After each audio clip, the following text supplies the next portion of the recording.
Hello, people. Welcome back to my YouTube channel once again. It's your girl Lovejoy and Lashonda. Today I'm gonna talk about diabetes, type 2 diabetes to be more precise. I'm gonna teach my daughter Lashonda about diabetes. Do you want to know about diabetes? Okay. So I'm gonna tell you about diabetes. What do you know? Do you know anything about diabetes? What do you know? Diabetes are the coronavirus. My daughter links everything to coronavirus.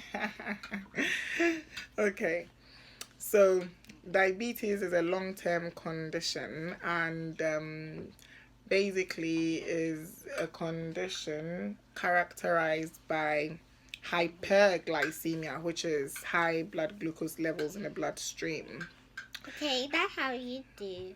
Yes. How can you tell if you've got high blood glucose in your bloodstream? You can tell from a simple prick test. Can I try my video? Yeah. And this is the first time with my video, and that's how I got a movie for you. Bye. Is that all? No, that's not all. That is 1,500 pounds. 50 and 100 pounds. Yeah. What are you talking about? Okay, so basically, let's start from basics again. Diabetes. So there's diabetes is a condition, like I said, characterized by high levels of blood glucose in the bloodstream. Now, there are two main types, although there is another type as well, but I'm not going to go into all of them. That's how to try. Yeah. So we've got type 1 diabetes, type 2 diabetes, and gestational diabetes. So gestational diabetes basically comes about during pregnancy. Yeah. Yeah. And type 1 diabetes is an autoimmune disease. Autoimmune disease, and usually stems from birth. So most people with type 1 diabetes are diagnosed at a very early or infant age, or from birth. Yes. For type 2 diabetes, people tend to develop this along the way, much later in their life. It's more prevalent from the ages of 40 years and above, as studies have shown. But yes, so I'm going to focus on type 2 diabetes now. Why am I going to focus on type 2 diabetes? Type 2 diabetes commonly affects individuals within the Black and Asian population. It's more prevalent within Blacks and Black people, Black Africans, Caribbeans, and Asians. And I'm Black. I'm from a Black background. I'm Black African from Ghana, West Africa to be precise. And so I'm going to focus on type 2 diabetes because it affects, it's a common condition in my country. It's a condition that affects a lot of people from my ethnic background. Hence why I'm focusing on that in particular. Although I will come out with a video much later and probably talk about the other forms. So I've already said a bit about diabetes now. I'm gonna shed a little light or give a bit of insight on the mechanism of diabetes occurring. A little bit. So now you have a basic idea on diabetes. That's not trying me. Yes. Let's talk a bit about the mechanism. So how diabetes occurs. Basically, the human body needs a hormone called insulin. What is insulin? Insulin is a hormone produced by an organ which is part of the digestive and endocrine systems called the pancreas. The pancreas produces insulin, and what the insulin does is the insulin, obviously, when you eat food, it breaks down into glucose, which stays in the bloodstream of the human body, obviously. And what the insulin does is the insulin acts as a transport mechanism to unlocking or transporting yeah, transporting energy to various parts of the body. Obviously sugar or glucose, sugar which is in the form of glucose in the bloodstream, gives energy. We all need, when we eat, our body gets glucose, which obviously gives us the energy that we use to go about our daily activities. Now when the insulin produces the when the pancreas produces the hormone insulin, the insulin now transports or unlocks the glucose from the bloodstream and sends it to various parts of the body where it's needed to produce energy, and that keeps you going. What happens in type 2 diabetes is, in type 2 diabetes your body is able to produce some insulin which is not effective enough, or it's the insulin produced is not enough. So it's either the insulin is not enough or whatever is produced is not effective enough to do the job. With type 1 diabetes, it basically, the difference between type 1 and type 2 is that with type 1 the body is unable to produce any insulin at all, but with type 2 the body is able to produce some insulin which is not effective enough, or that it's not enough to do the job. In gestational diabetes, it's just a matter of you developing, diabetes during pregnancy. So that's a different ball game, and that's just that. So focusing on type 2 diabetes again, that's what happens. So if the insulin produced is not effective enough to do the job, then what happens to the glucose in the bloodstream? It just stays there. It's not going to go anywhere, is it? Because there's not enough insulin to transport it around. And if the glucose remains in the bloodstream, then what happens? It causes your blood sugar to be raised or elevated, because all the glucose, like when you eat, the breakdown is happening, metabolism, occurs, everything is, the normal processes of the digestive tract are happening, but the sugar is just staying there. The glucose output is staying in the blood because your pancreas is not producing the needed hormone to do its own job as well. Now, with that said, if the glucose is in the body, when you do your finger prick, your blood glucose levels are going to be high, raised, elevated, right? Because the blood is the glucose is just sitting in your blood, is not going anywhere, nothing is happening. So that's how type 2 diabetes occurs. With type 2 diabetes, like I said, it's more prevalent, common in Black and Asian populations. Notwithstanding, other people can get it as well, but it's just more common in these individuals. So it's mindful to be aware if you come from any of these backgrounds, and take the necessary measures and precautions to ensure that you don't get this. Now, there's pre-diabetes stage. So pre-diabetes is basically the stage before you enter full-blown diabetes. So your blood glucose levels will sort of be borderline. It'll be high but borderline. And then once you develop full-blown diabetes, it basically means it's gone past the borderline and you're basically diabetic. That's how it works, or how it goes. Now, that said and done, how is type 2 diabetes diagnosed? Like I said, you can do a normal finger prick test, which can give you consistently high readings. If you read some books will give you normal ranges to range between 4 to 7. Other books will say 4 to 8, others 4 to 6. It just depends, but I would say ideally from the books that I've read, 4 to 7 is kind of the norm, which I'll say for me is the norm. But if you check and it's consistently high beyond this value 7, then it's something that you should be worried about. Now, this said and done, take care, baby. Are you coming back? Okay. So this said and done, if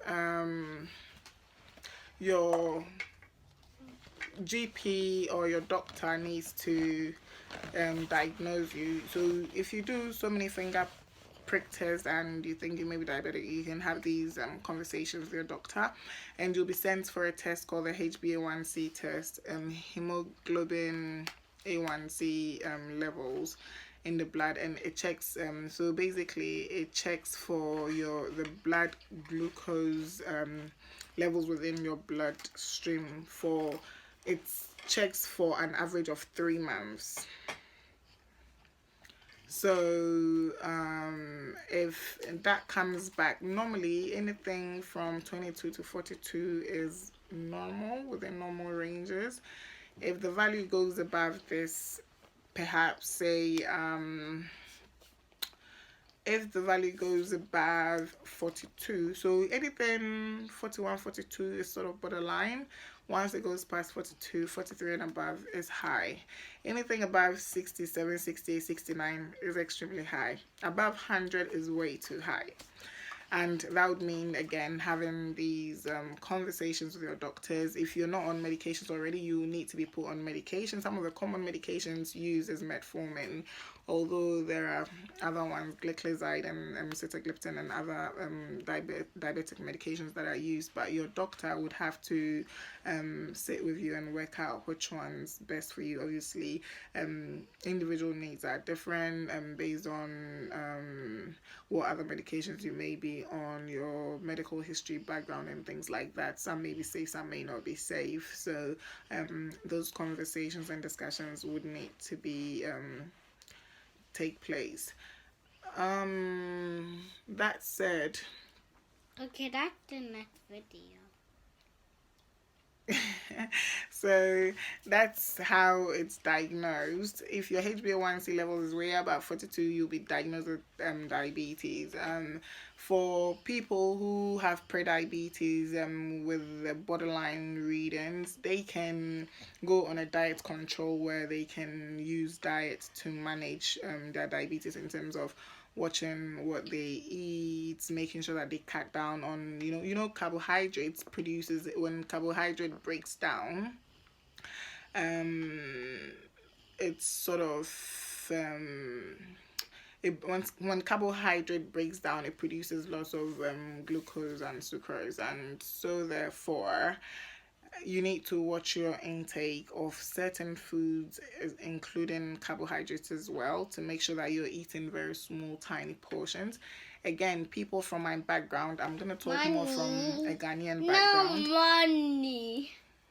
Because Ghana is where I come from. In Ghana, most of our foods are carbohydrates, like the yam, the rice, the fufu, the bangkung, the kenke.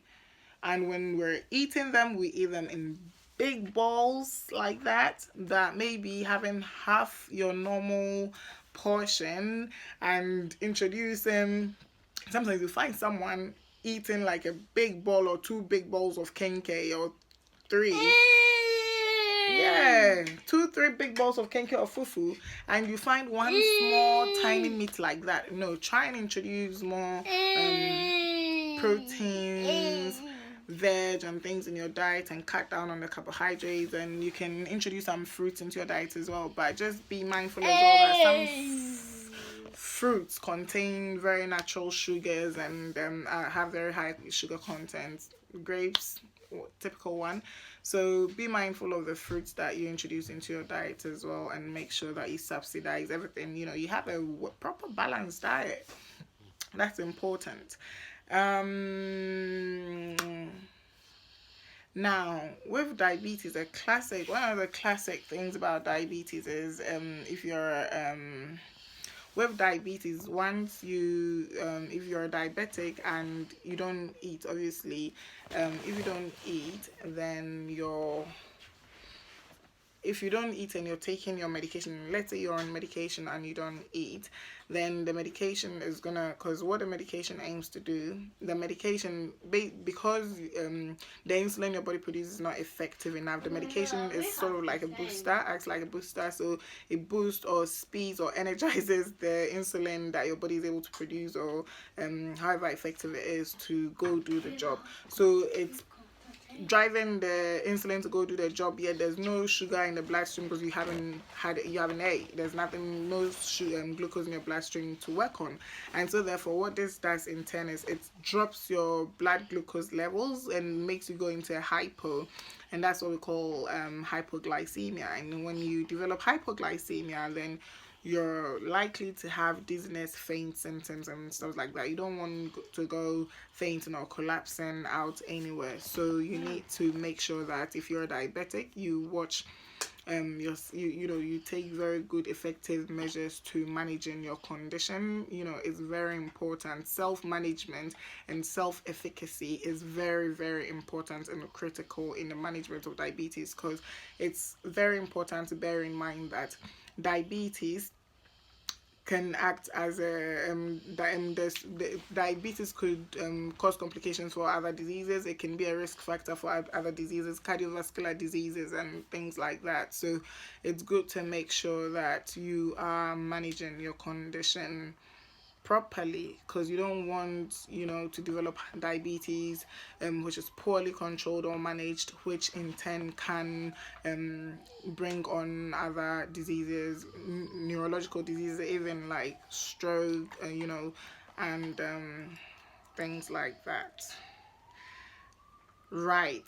So if you have diabetes, some of the classic signs could be dizziness, feeling faint, paleness, frequent urinating at night, blurred vision.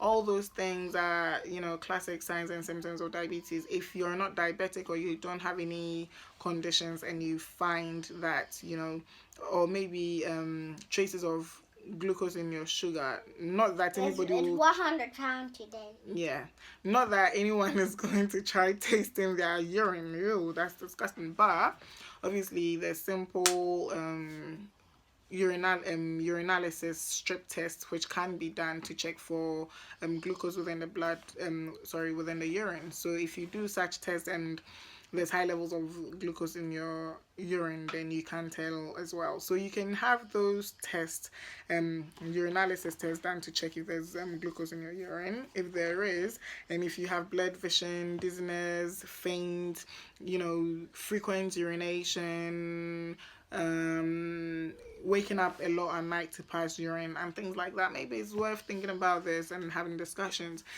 A common risk factor is like I said, ethnic background. So type 2 diabetes is sort of a hereditary condition.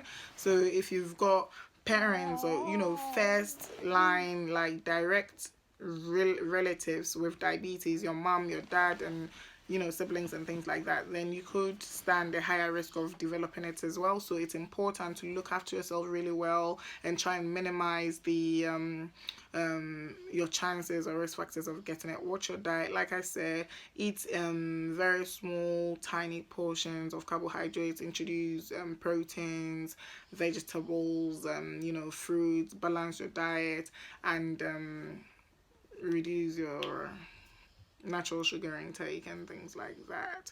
That's a bit about type 2 diabetes. I think I said a lot. It can be really overwhelming, so I think I'm gonna end this here. In summary, type 2 diabetes is a long-term condition characterized by high blood glucose levels, or high glucose levels within the bloodstream. You can check with simple hand prick test to check for your blood glucose levels, and the ranges you're looking for is 4 to 7. If this is consistently high, or you have symptoms including blurred vision, frequent urinating at night, feeling faint, paleness, and things like that, then maybe it's worth having a check for diabetes diagnosis, and which is HbA1c, and you're looking for a level between 22 and 42. You don't want anything above that, because anything above that, it's high. So the two main ways of managing your diabetes are exercise. Exercise is very important, keeping fit, because with what I find with type 2 diabetes, again, evidence suggests, and I've noticed from friends and family around me who have diabetes, it comes with some form of obesity. It's more prevalent in people who overweight individuals tend to develop this as well. So if you exercise, and most patients with type 2 diabetes who manage their condition with diet and exercise, they tend to have a very good positive outcome, because when they lose weight, that helps with their overall diabetes status, and their HbA1c levels tend to reduce drastically and go down. So it is important. Exercise.